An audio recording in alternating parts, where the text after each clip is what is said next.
All right, folks, back to it with Nick and Tesla, chapter 12. The production assistant marched Nick, Tesla, DeMarco, and Silas past the trailers, trucks, and lighting rigs and food tables the kids had come to know so well that day. Every dozen paces or so, she checked over her shoulder to make sure her prisoners were still in tow. They were. It was no use making a break for it. Each of them, in his or her own way, was thinking the same thing. Well, it's all over, Tesla was thinking.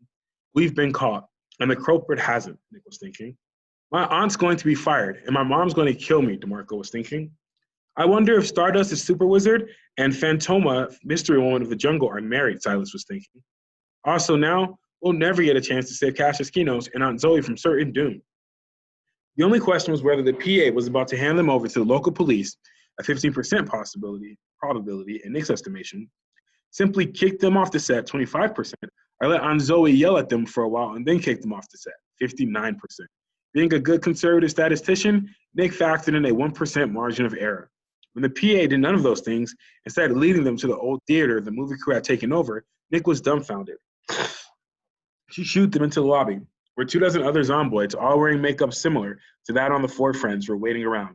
This is our last shoot for today. You almost missed it. Next time, don't just stand around waiting when makeup's through with you. Get to your marks, the woman said. Then she spun on her heel and walked briskly away. Nick said, too stunned to put their good luck into words. Tesla finished his sentence for him. Assume we were zomboid extras in the wrong place. I should have realized what was happening. After all, we make this makeup so that we look like other zomboids. Stuff is happening, Silas said. He turned to DeMarco and gave him a high five. We caught a break, all right. But now we're stuck here, said Tesla. A hand reached down and tapped her on the shoulder. It was a green hand with a large veiny patch of dangling skin. Tesla turned and found herself staring into the bright yellow eyes of a 40-ish man with an olive-tinted face and grotesquely wrinkled skin. He was dressed as a movie theater employee in a white shirt and a black vest and a little bow tie and a name tag that said Frank. Hi, I'm Paul, the zomboy said cheerfully. You guys are new, huh? Yeah, said Tesla. Well, you probably better stay in the back when they roll again. They already got lots of footage of the first zomboids running out of the theater, and if you four are suddenly out in front of the next shot, I get it, said DeMarco. It won't match the other shots. Continuity error, said Silas. Zomboid nodded. Exactly. He looked the kids up and down, his gaze lingering a little longer than Nick liked, on a sweaty, shiny spot on Silas's forehead, where the makeup didn't quite reach his scalp. You're not professionals, are you? Paul said. Silas smirked. He's the line producer's nephew, he said, pointing at DeMarco. Well, Paul said, if you need any help from a professional, let me know. I've been a background artist in 26 feature films and 79 episodics. Background artist? Said Silas. Episodics, said DeMarco. Paul focused his mustard yellow eyes on DeMarco. Episodic television series, he said. I've been a dead body on Crime Lab, San Francisco, 8 times alone.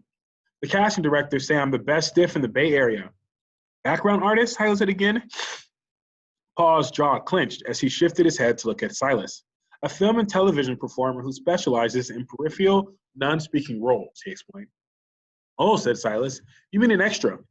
Several of the other zomboids nearby turned to frown at Silas. One of them even growled, though she may have been practicing her undead speech patterns. No, Paul said icily, a background artist. And contrary to what some people believe, it's not something any untrained fourth grader can do at the drop of a hat. It requires skill, commitment, and creativity. Now, if you'll excuse me, I need to get back into character. Paul turned and shuffled away, moaning. Stop calling attention to yourself, Nick said to Silas. And annoying people, DeMarco added. But those just happen to be 2 of my best developed skills, Silas replied with great dignity. We should probably move away from the doors, like the Paul guy suggested. Nick said there'll be less chance than Aunt Zoe or Matt Gore or somebody walks by who recognize us. We're going to take a quick stop here. Do you think the extras are the background artists, as Paul calls himself, and the other people on set? Do you think they appreciated when Silas called them extras? Did the background artists appreciate being called extras by Silas? Now, again, in order to get credit for this chapter, you need to write this in the comments with the name of the book, the author, the page number this is found on, the paragraph where your evidence is found on, your actual evidence from the film, or not from the film, from the book, and you need to put your answer. You need all of those components to get full credit. Make sure, double check that you have everything there before you submit your comment in. Now, let's continue. Well, what's the point of staying at all, DeMarco said. It's not like we're going to solve the mystery by hanging around here, right, Tez? Tesla said nothing. Tez, Nick said, leaning close to look into his sister's eyes. They were glassy vacant. She must be getting into character too, Silas said. I think I'll try it. He began to drool.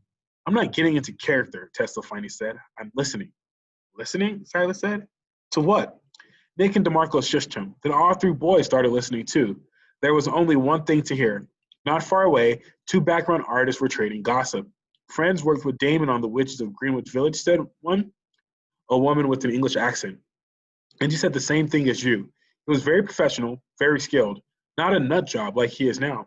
So what went wrong? Snorted a man with a deep, gravelly voice. The money's going to his head, I expect. I heard one of the PAs says he got $3 million for this movie. I heard the assistant director say $5 million. Pay or play. Ooh, the woman cooed. Pay or play for his first lead role in the feature? He must have a good agent. Silas, Tesla said quietly, go over to those zomboids and ask what pay or play means. Why me? Silas said.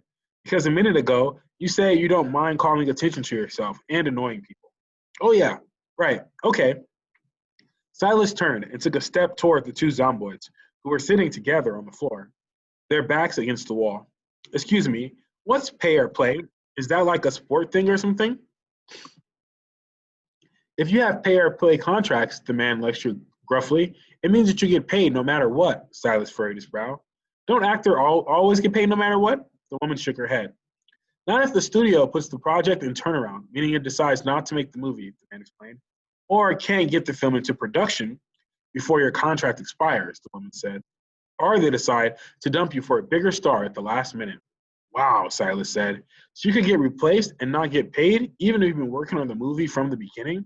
That stinks. Maybe I should stick to being a director instead of a director, actor, producer, cameraman. All right, Tesla whispered. That's enough.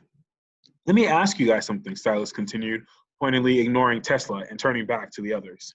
When you're playing a zomboid, is it better to stick your arms out like this?